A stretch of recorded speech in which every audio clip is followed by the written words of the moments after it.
Hello, it's Brian Dosser speaking. Hi. I'm going to show you a little lesson about basic self-defence because there's a lot of you at home at the moment and are not sure what to do. This is not for martial artists or for people in a combat game. This is for normal people that have never had any combat experience whatsoever. That's all it is. Now, when you are attacked, somebody has to come into your circle. So the best thing to do is to move your circle. And if you move your circle, they will have to continue trying to get you. Running and hiding, if you might say. But sometimes you can't hide because sometimes you haven't got the room to move and you get stuck in the mud. And you have to defend yourself from there. That's where I'm going to come from. So rather than showing you how to defend yourself against punches and kicks and all that, which can come later in my other lessons, this is completely basic on if someone grabs you, strangles you, grabs hold of you, how can you escape from those techniques? Now, we have weapons on our bodies. Our fingers are like claws. They prod, they scratch, they grab. And these are pipes, our human pipes. If you join pipes together, the weakest part of those pipes will be where the joints are, not where the muscles are. And I'm going to use Ashley, one of my grandsons, to demonstrate for you. Ashley, can you come over here please? Now Ashley is a black belt in Jiu-Jitsu, so he knows what I'm going to do. But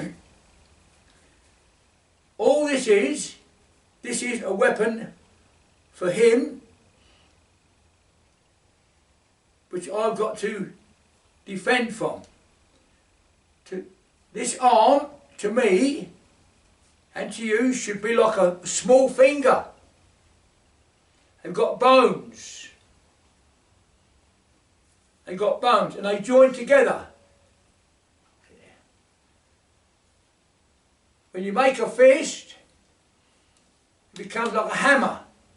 You can use it as a hammer or a punch. But we're going to go on to the grabbing, how these actually grab.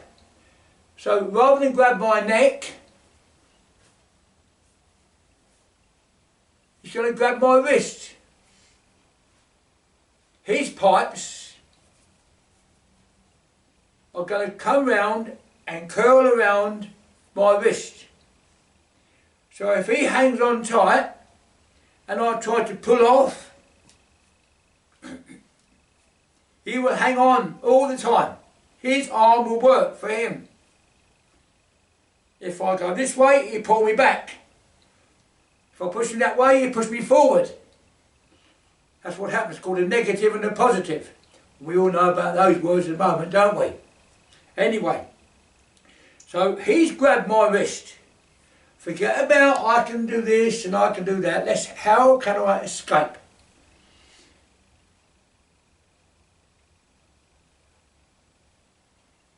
His circles, his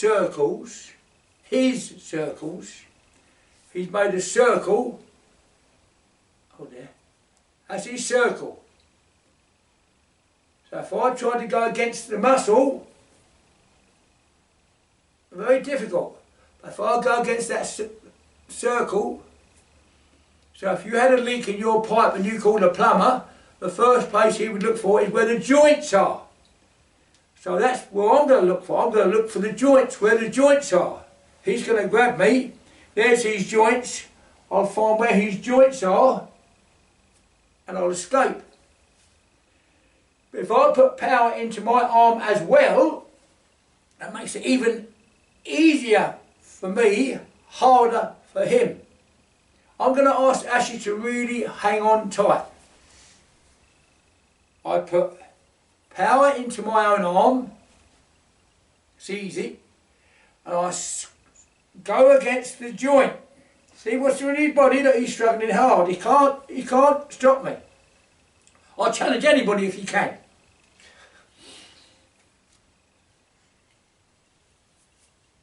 Now, this arm, imagine it's a hose pipe sitting in the garden, and somebody comes along and switches on the tap. The power would come out, that would straighten up, and the power would flow out of here. So my arm is a hose pipe, and all of a sudden I switch on the tap, power comes out, I then go against him. Now that leaves his arm now free to do another attack. And what's going through some of your mind is, why don't I hit him or kick him? I can't, because he's got two arms now. So I can't. I can kick him. I don't want to do that yet. I just want to learn how to escape. So my two arms would turn into hose pipes, and he will hang on tight. He's really hanging on. Look, just look at me to him. He's doing all the hard work, I'm not. That's how you escape. But he's still got his two arms.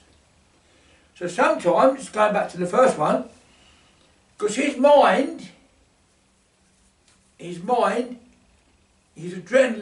is fixed on here. His mind has said to his body, grab. All your strength go to here. So his mind is on there. So to make his mind confused, his mind is called a computer. That's his human computer. It's made him think. So I'll confuse his computer. Hang on tight, Ash. Watch me. He doesn't know what I'm going to do. Watch closely. I've made his mind go down there quickly. So yes, I can kick. We all know what happens then, don't we? But sometimes you miss. So sometimes you might have to go, then do it. So yes, you have done a little bit. You've got mind stop working. Mind stop working. Has his mind stopped working, I've escaped and come into a technique. That's the wrist. Put the fingers inside. That hurts also. You've also got pressure points here. Loads of pressure points, which will make his body do that.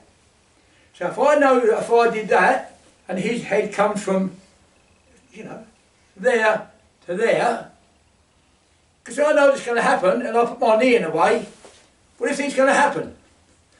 So from the escaping techniques, and a little bit of confusion, all that can be done. Do it slowly.